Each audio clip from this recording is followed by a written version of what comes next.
If you speak the same, you stay the same.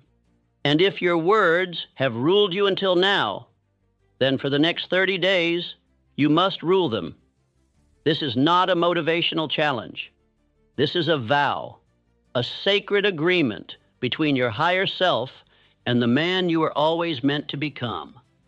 30 days of silence, not as absence, but as spiritual discipline.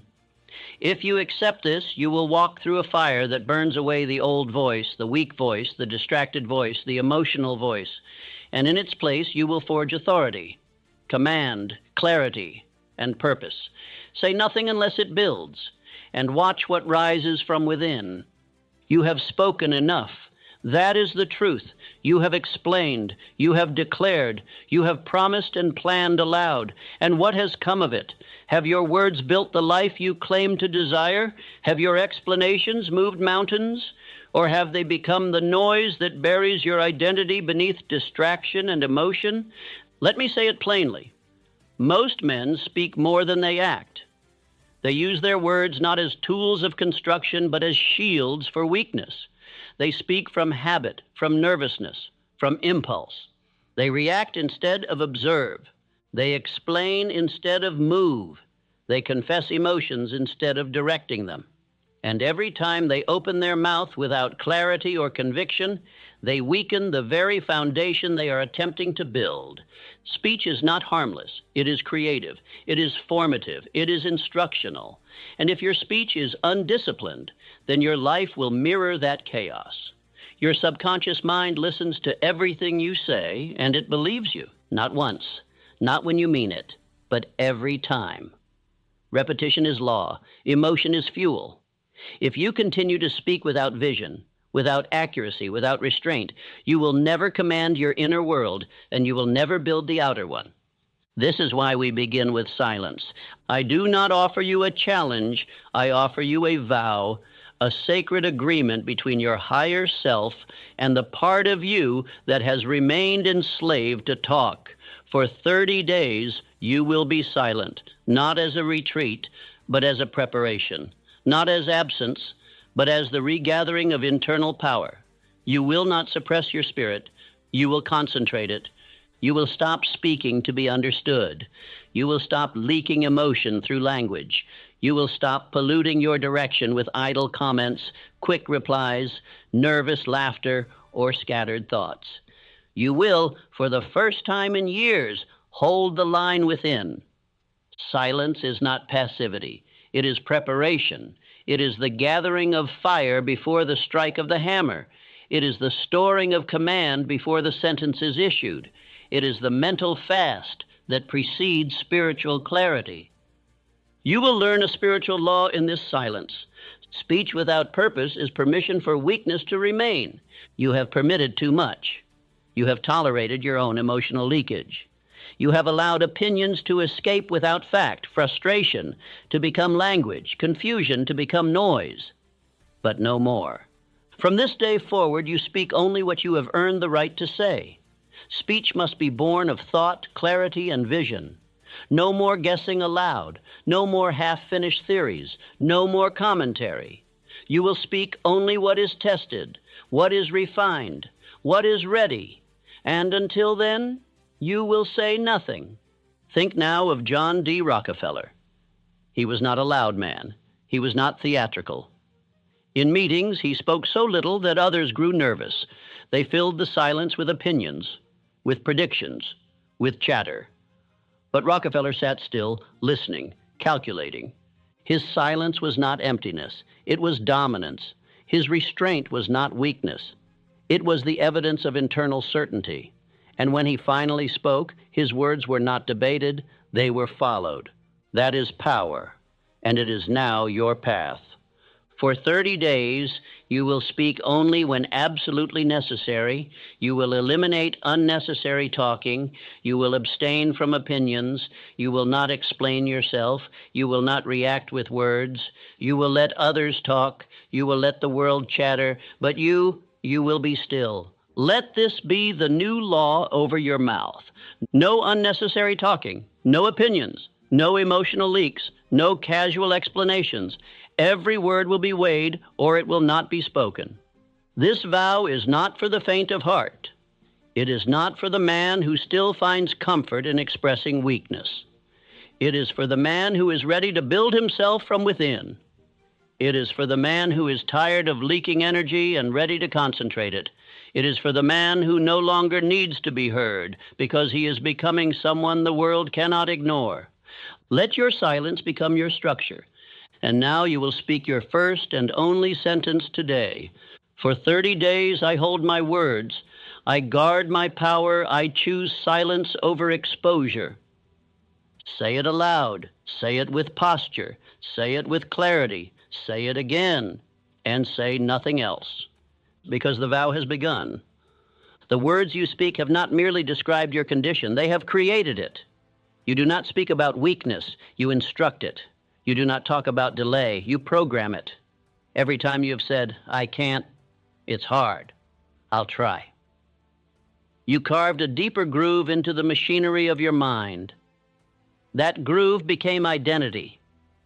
And that identity has become your ceiling. You have not been stopped by fate, by background, or by competition.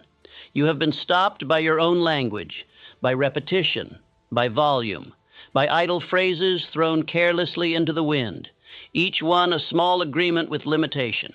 You have been giving orders to your own subconscious, and it, in its loyalty, has obeyed, not once, not occasionally, but every time. This is why the 30-day vow of silence is not just a pause in expression, it is a break in the programming. It is a reinstallation of higher thought. It is a purging of the default phrases you've allowed to rule your identity. It is the stripping away of the vocabulary of weakness and the quiet birth of authority. You have said things aloud that should have never passed your lips. Words like, I'm not good at that. Things never work for me. I always mess it up. That's just the way I am. You thought they were harmless. You were wrong.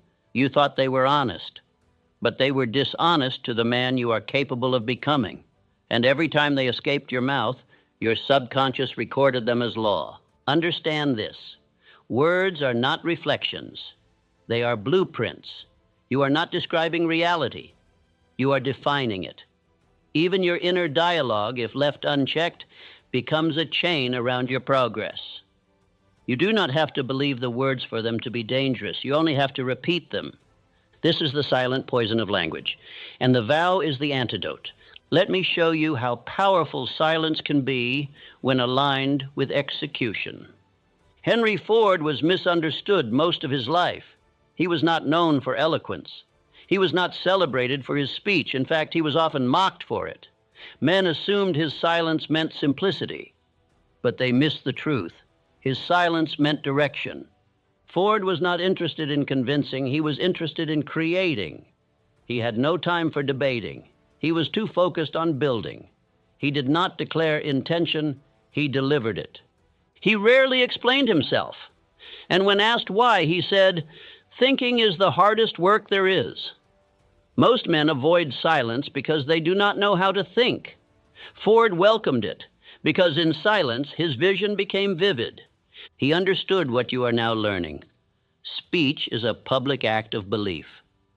If you continue to speak weakness, even in jest, your belief in strength will never grow. But if you stop talking, you will begin hearing, not the voice of doubt, not the noise of emotion, but the actual thoughts that govern your actions. And once you hear them, you can replace them. You cannot rewire what you refuse to observe, and observation requires silence. During these 30 days, you will begin to notice how often your old self wants to speak, and you will catch him at the edge of your mouth. That is the moment of liberation, not in the speech, but in the withholding. You will see how many of your words were defense. You will see how often you explained to gain sympathy. You will see how frequently you narrated your weakness as if it were part of your identity.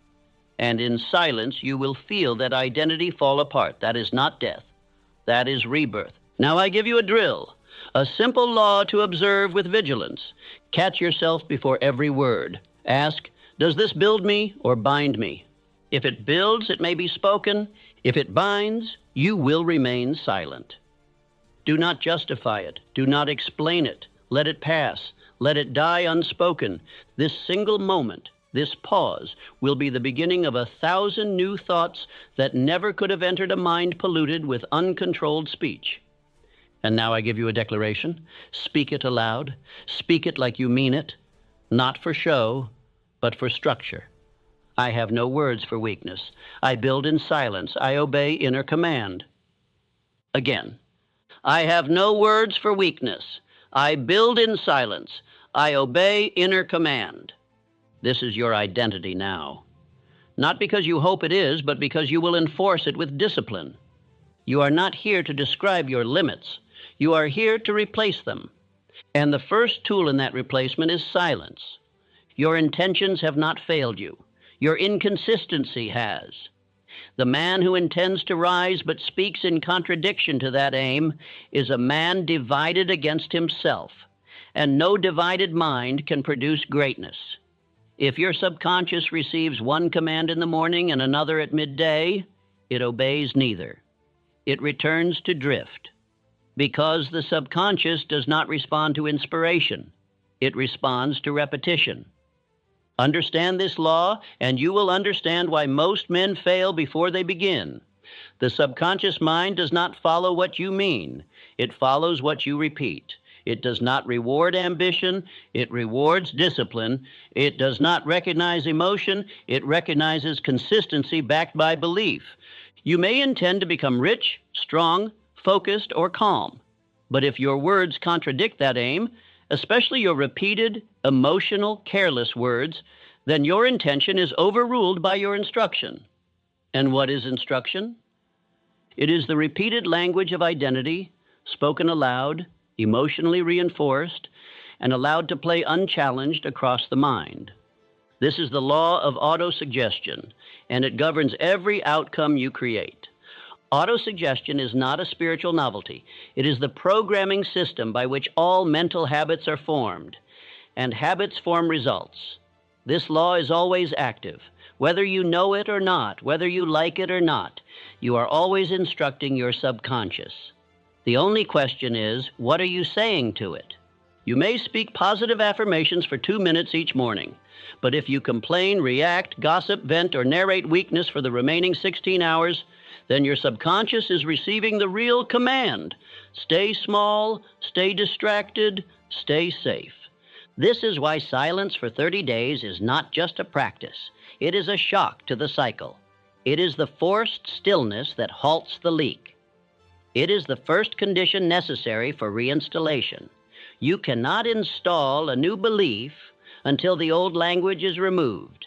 You cannot plant new thought in ground still seeded with contradiction.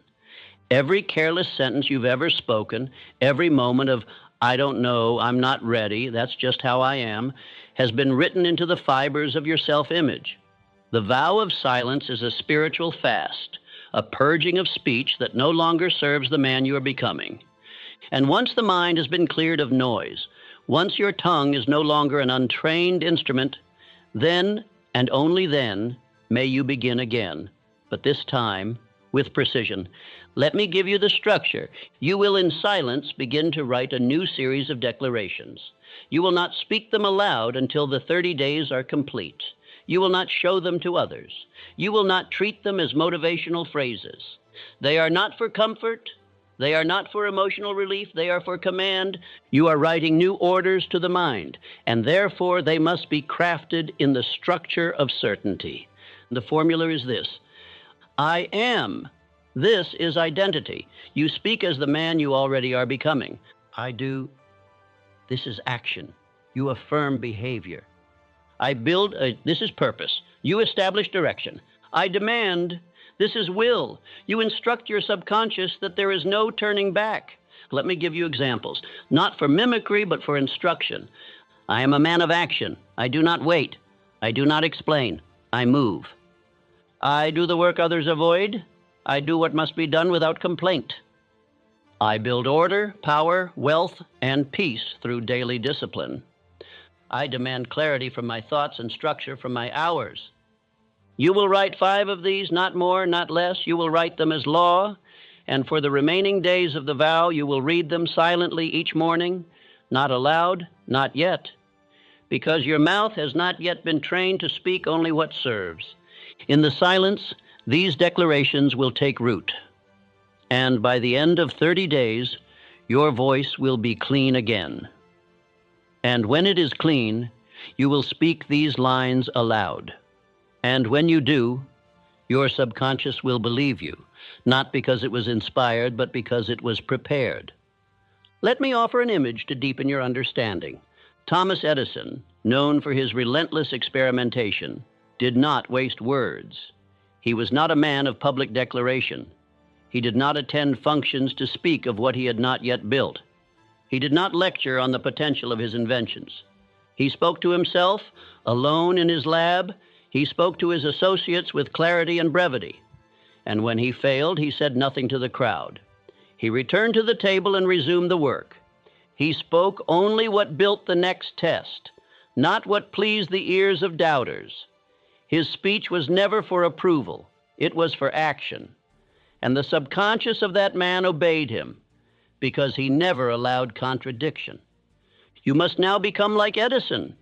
You must speak only what aligns with your structure, and that begins not in words, but in withdrawal from them. Every man who rises must undergo internal reformation, and reformation begins with stillness. You cannot command a battlefield while surrounded by shouting, and you cannot command your mind while your own voice disobeys itself. You may think that silence is weakness, but it is only weakness for those who fear themselves. For the man who is building structure, silence is sacred ground. Let me now speak to your instinct to fill the space.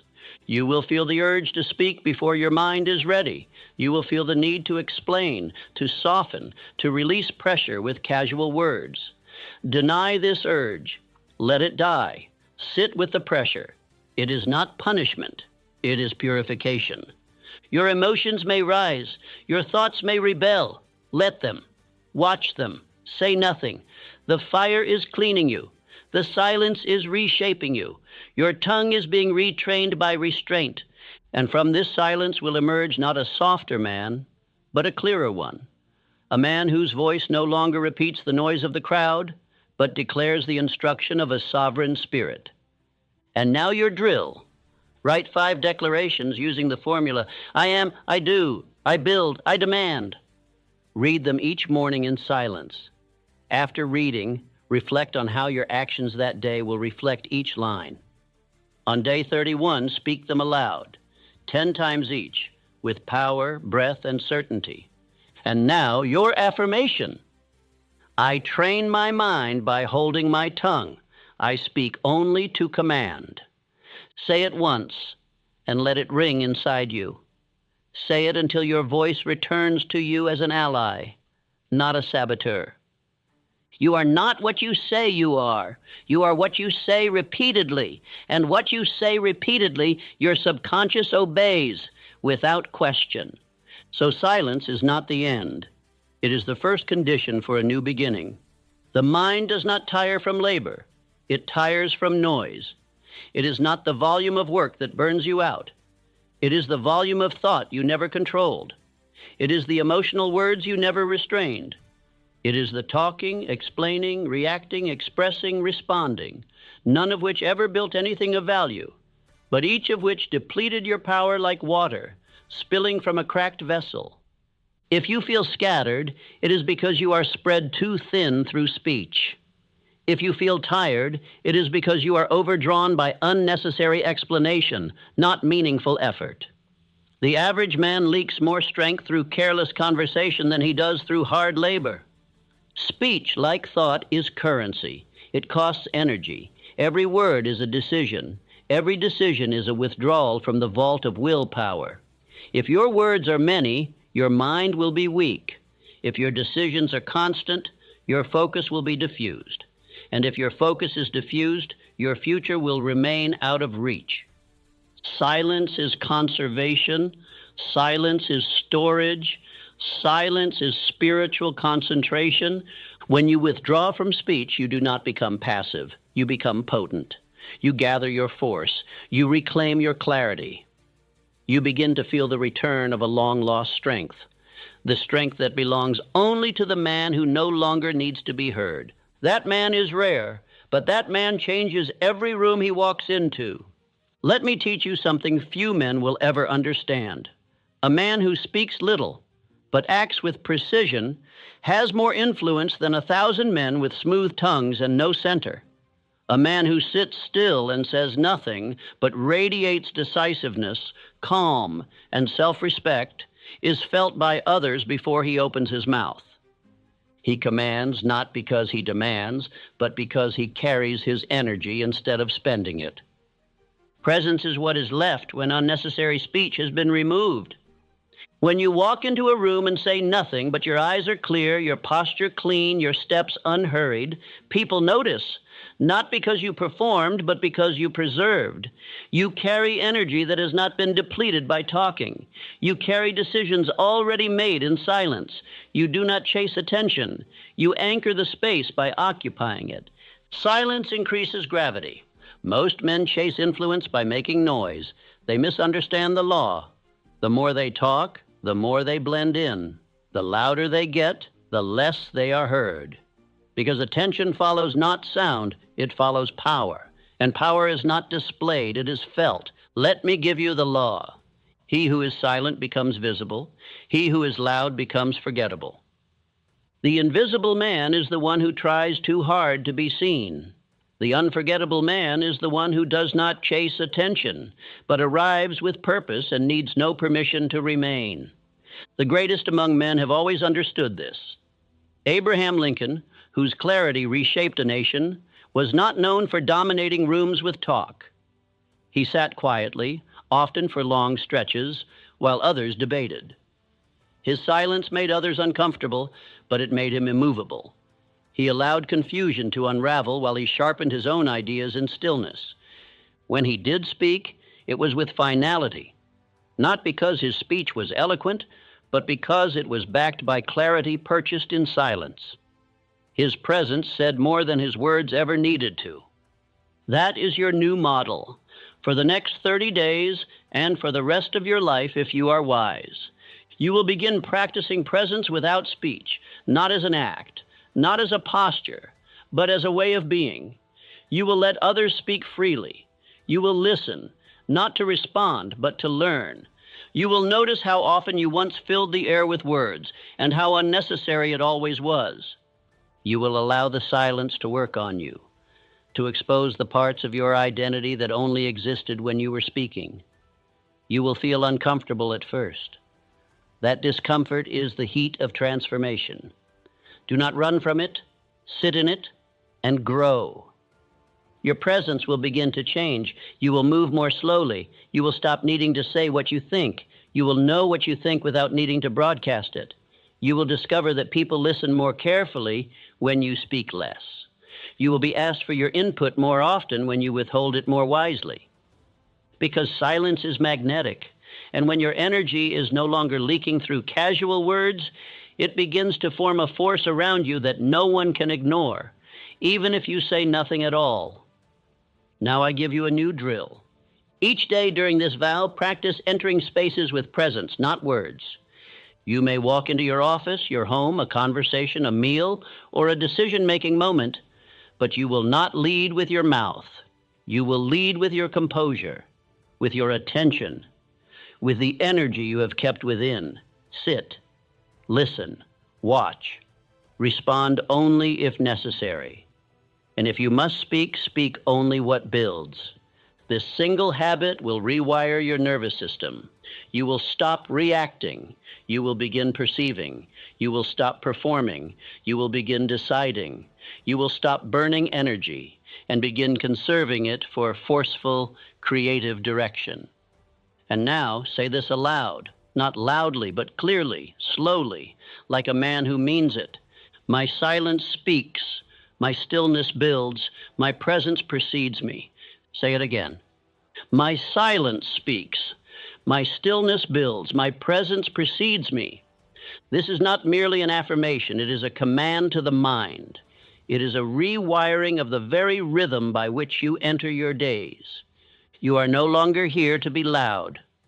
You are here to become undeniable. And that kind of man speaks less, not because he cannot, but because he has no need to. The man who explains too much acts too little. That is the truth most cannot bear to hear. They believe that if they describe their intentions often enough, they will become real. But in truth, every explanation is a leak. Every time you give voice to what is not yet finished, you fracture its force. You split the current of your own will. You speak instead of build. You describe instead of decide. Most men sabotage their progress by announcing their aim too early, too often, and to too many. They want to be seen starting. They want credit before completion. They want support for a vision not yet born. But greatness does not need announcement. It needs obedience to movement. Let me give you the law. Build first, speak last. The most powerful plans are not revealed in words. They are revealed in results. And until those results are made visible through action, the plan must remain protected by silence. Silence is not the absence of strategy. It is the womb of action. It is where ideas gestate into conviction. It is where dreams grow legs. It is where identity takes shape in the fire of repetition, not the applause of conversation. You do not owe the world your explanation. You owe your future your execution. Let me remind you of a man who mastered this law. Andrew Carnegie was not known for discussion. He was known for declaration. He did not speculate. He decided. His speech was not an act of exploration. It was an act of enforcement. When he spoke, the decision had already been made. His words were final. He gave no disclaimers. He did not wonder aloud. He did not need validation. He had moved long before the sentence left his mouth. And that is the kind of man you are becoming. From this day forward, your speech will no longer be the place where ideas are formed. That process belongs in your silence. Your words are no longer the arena for personal therapy. That belongs in your journal, in your discipline, in your stillness. You will not talk about what you're going to do, you will do it. And if asked about it, you will say nothing, not out of secrecy, but out of sovereignty, because you have nothing to prove, only something to complete. Here is your challenge, simple in theory, powerful in execution. Take one major goal, one that matters to you, and for the next 30 days, speak of it to no one, not your friends, not your family, not your circle, not even in passing. You will not announce it. You will not explain it. You will not seek feedback. You will only act. You may feel the pressure to say something. You may feel the discomfort of withholding. Let me be clear. That pressure is your weakness leaving. That pressure is the old version of you gasping for air. Starve it. The old version of you wanted to be heard. The new version of you wants to get it done. There will be moments in these 30 days where you will have something to say. Perhaps a win, a milestone, a step taken. You will feel the urge to share it. Let it die. You are not here to perform. You are here to produce.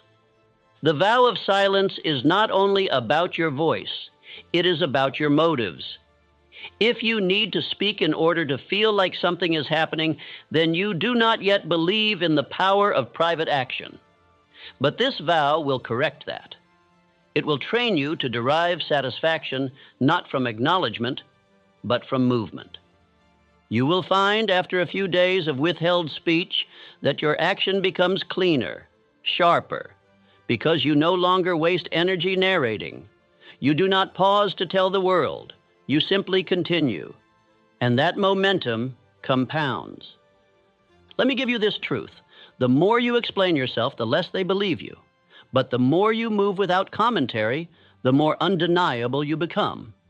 The man who needs to talk about what he's doing lacks belief.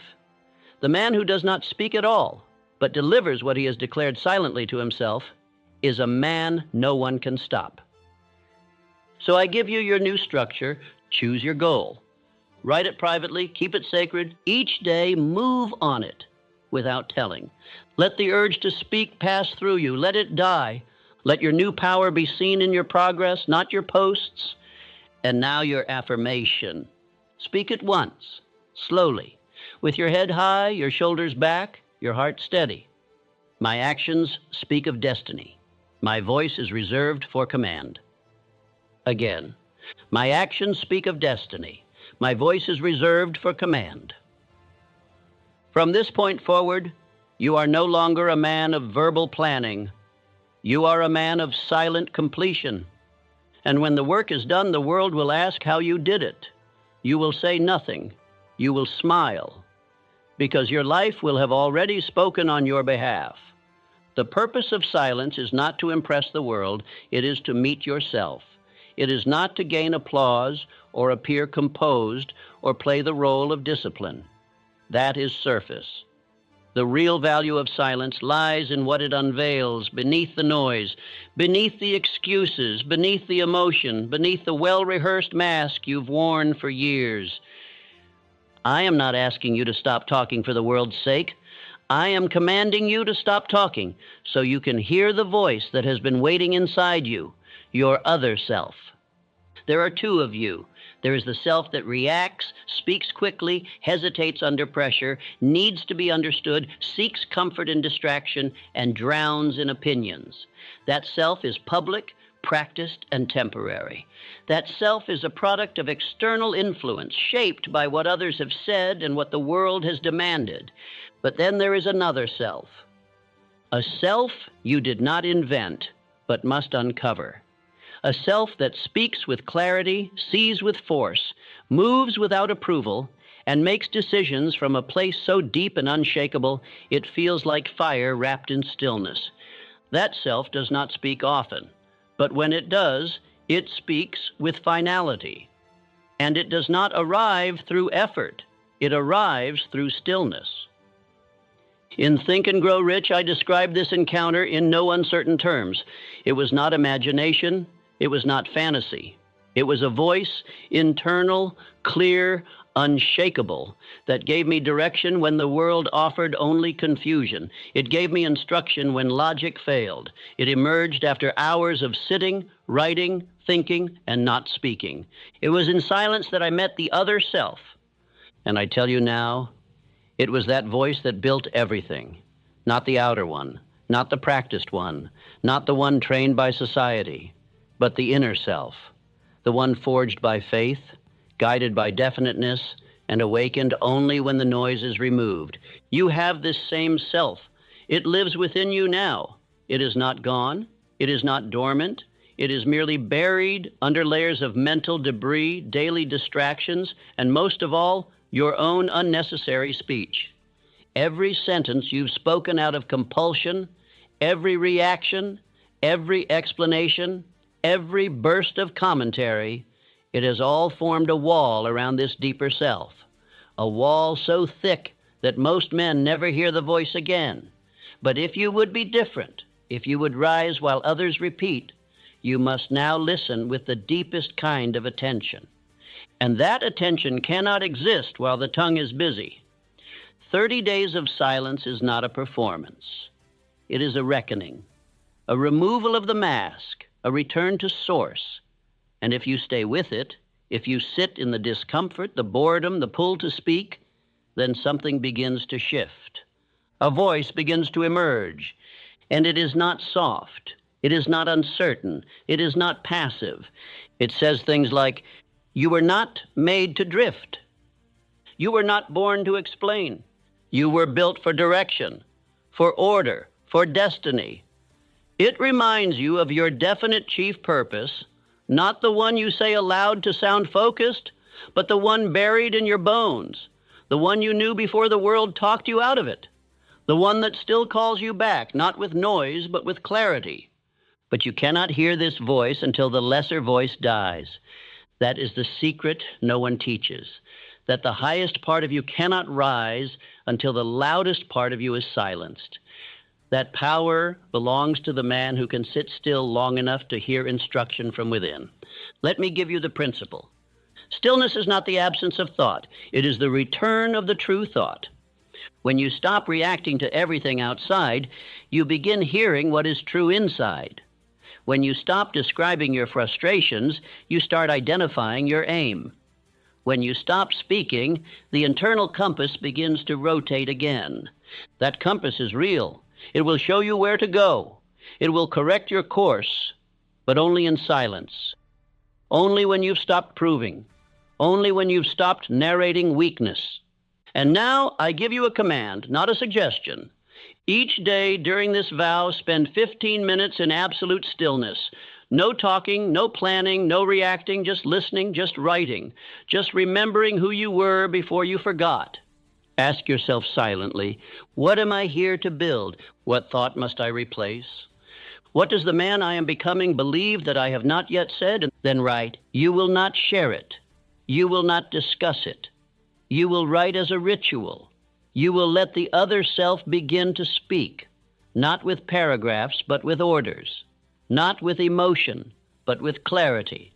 And you will follow. This is where the vow leads, not to less life, but to new life, not to coldness, but to command, not to silence for silence's sake, but to voice that changes the future when it finally speaks again.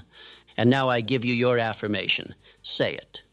Like a man who is listening for the first time. I do not fear silence. I find myself in it. Again.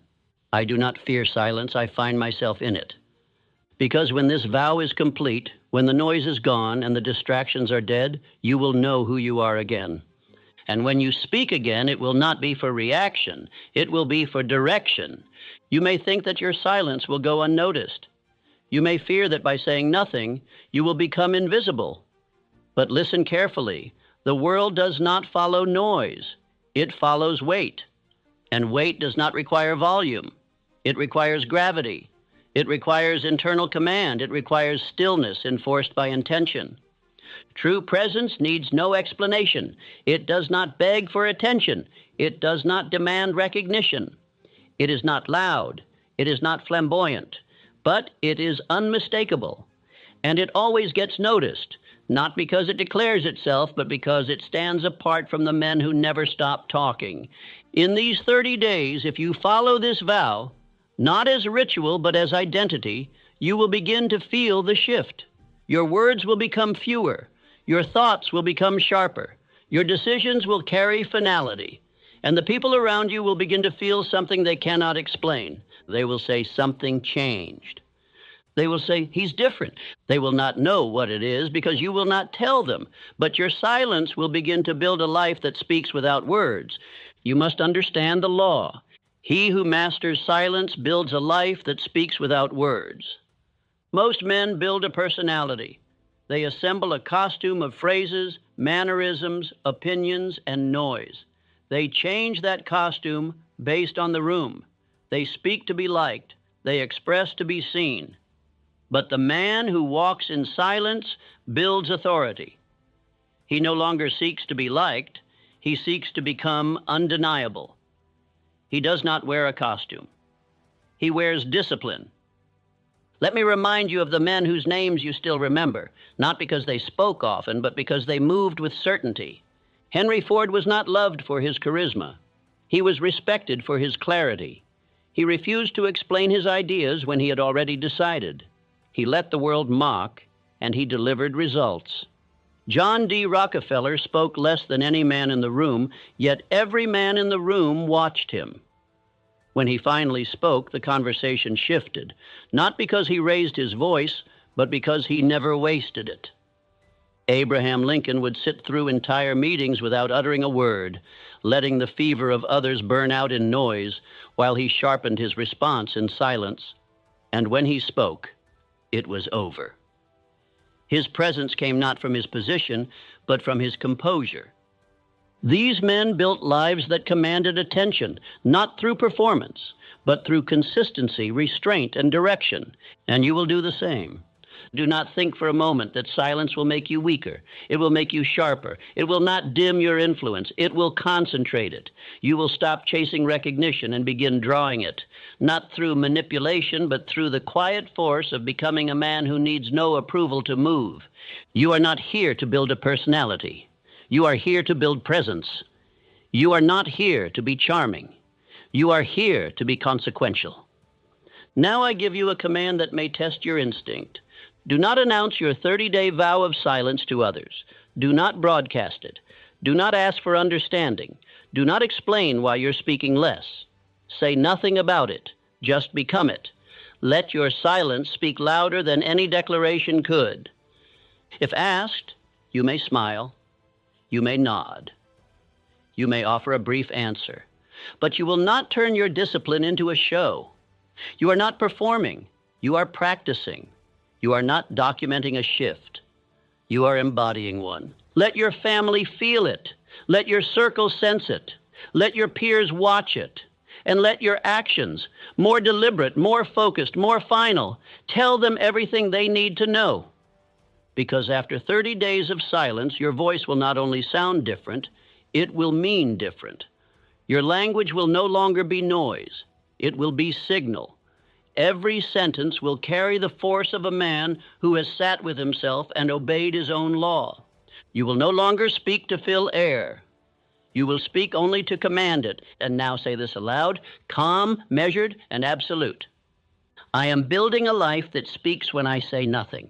Again, I am building a life that speaks when I say nothing. Because your silence is no longer a pause. It is a message. And the world will hear it even if you never say a word. This vow you have taken, this 30-day silence, is not a phase. It is not a challenge for temporary restraint. It is not a spiritual experiment or a test of endurance. This vow is the beginning of a new condition, a new posture, a new code by which you will now conduct your life. Because a man who masters his speech masters his future. And that mastery does not end with a clock. It begins with identity. From this point forward, speech is no longer something you fall into. It is something you choose. It is no longer something that leaks from you in moments of discomfort or hunger for attention. It is something that is measured, deliberate, and reserved for force, for instruction, for precision. Speech is now a weapon. And like all weapons, it must be holstered more often than drawn. It must be cleaned, sharpened, respected. It must not be used for display, but for direction. You are not here to describe your mood. You are not here to narrate your doubt. You are not here to release pressure through verbal escape. You are here to shape your world, and your words are now your tools, not your trap. Let us review what you have learned, what you have become. You now speak only what builds. If it does not add structure to your thoughts, to your action, to your aim, it is not spoken. You speak only what instructs. If it does not direct yourself or another toward movement, it is withheld. You speak only what declares. No more hints. No more emotion disguised as fact. You say what you mean, and you act behind it. You speak only when it is time to move others, never to stabilize your own insecurity. Your mouth is no longer a place for emotional leakage. It is a place of leadership. This is the structure of the man you have now become, and it is a structure that does not dissolve with the passing of 30 days. It is a way of life. You are not returning to the man you were. He was ruled by noise. You are now ruled by inner law. He lived in reaction. You now live in deliberate construction. Let your speech re-enter your life like a man returning from battle, calm, sharpened, and knowing its own strength. You are no longer careless. You are no longer compulsive. You are no longer triggered. You are now a man who speaks only when the weight of the moment requires force, and only when the fire has already been forged in silence. I now give you your final command, a ritual that will separate you from the majority of men whose voices are loud, but whose lives are soft.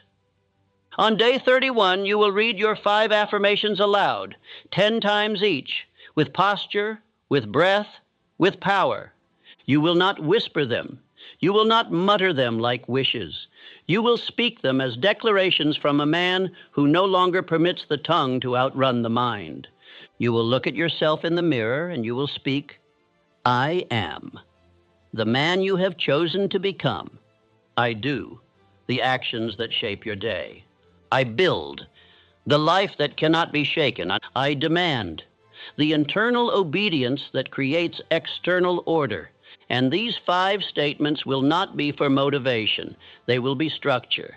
They will be orders. They will be the foundation of your new speech, brief, clear, commanding. And from that day forward, you will speak only to reinforce these pillars, not to escape discomfort, not to prove yourself, not to describe chaos. You will speak only truth, aim, identity, and instruction. And now say this final affirmation aloud. Stand as you do. And speak it not from the throat, but from the diaphragm, from the place inside you that has been silent until now, waiting to return. I am a man of command. I hold my words. I release only power. I am silent until it is time to build. Again, slower, sharper, with finality. I am a man of command. I hold my words. I release only power. I am silent until it is time to build. Let that sentence mark the closing of the old you. Let it burn into your memory. Let it guide your mouth from this day forward. You are no longer a man who leaks identity. You are a man who builds it in silence and, when necessary, in command. The vow is complete, but the discipline has just begun.